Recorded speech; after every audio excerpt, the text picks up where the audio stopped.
Convincing people of their personal role in the reversal of climate change may be one of the largest challenges facing us today.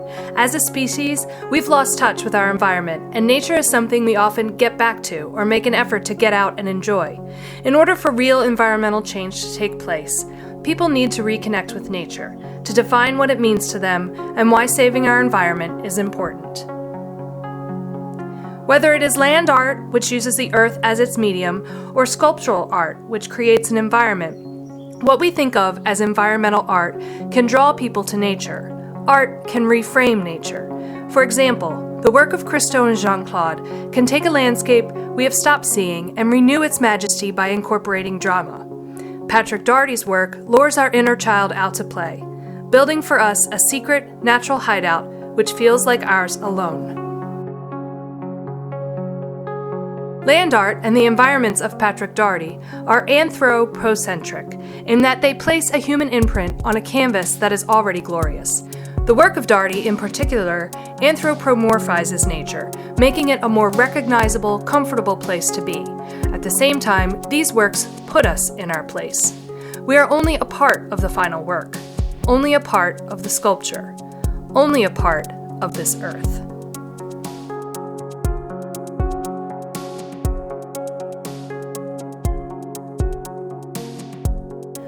Once a person is reconnected with nature, what can they, one single individual, do to reverse climate change?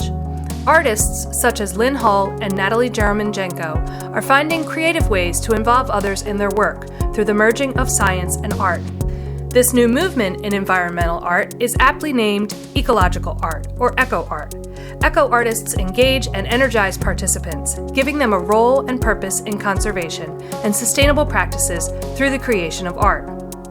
Hull focuses mostly on wildlife surroundings, specifically for birds and marine life. A trained potter, Hull uses volunteers to build what she calls transitory habitats. Her raptor roosts and island habitats are built with the help of concerned citizens and serve the non-human members of their community. A participant who worked with Hull on a habitat in Colorado writes, "Hull's idea is bold. It suggests that participating in such an aesthetic experience is so powerful that it can change attitudes, beliefs, and cognitions that have developed over a lifetime. It is so profound that participants' thinking and feeling is fundamentally and permanently altered by the impact of their experience and the insight they gain. Nature goes from being distant to being a close friend." The work of Natalie Jeremenjenko is specifically geared at helping people change their habits, most notably the Environmental Health Clinic and Lab. Jeremenjenko engages people who visit the clinic as citizen scientists, giving them activities and projects that educate them on climate change and help increase awareness in their community. Linda Weintraub states, "This process is not an end in itself. It primes the participants to become vigilant stewards of their own behaviors and informed critics of others' actions." Within the past 2 decades, the work of Maya Lin has also moved towards a merging of science and art. Most famous for the Vietnam Veterans Memorial in Washington, D.C., Lin's work has always had environmental overtones.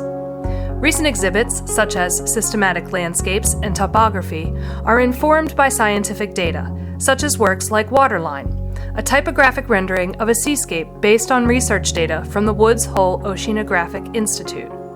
The sculpture allows people to place themselves inside an environment they are unfamiliar with and to learn more about the effects humans are having on oceanic health. What is missing is what Lynn refers to as an environmental memorial.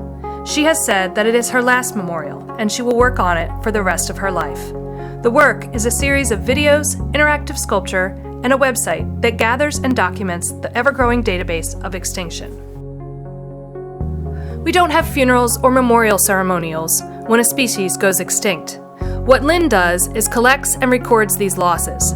By focusing on extinction and loss, the project focuses equal attention on the threatened habitats and ecosystems that are vital to other species' survival. Whether intentional or not, art that draws people to nature, engages them, and then encourages participation seems to have a great effect on altering habits and fundamentally changing an individual's decision-making in regards to the environment.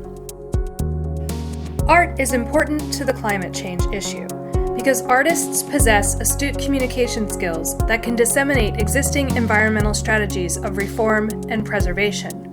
Because art's inspirational capacity can activate the behavioral changes and policy reforms of custodial care for our planetary home. Because the creative ingenuity that is the special province of art can be director to life-sustaining problem-solving. And because art has long served as the conscience of our culture.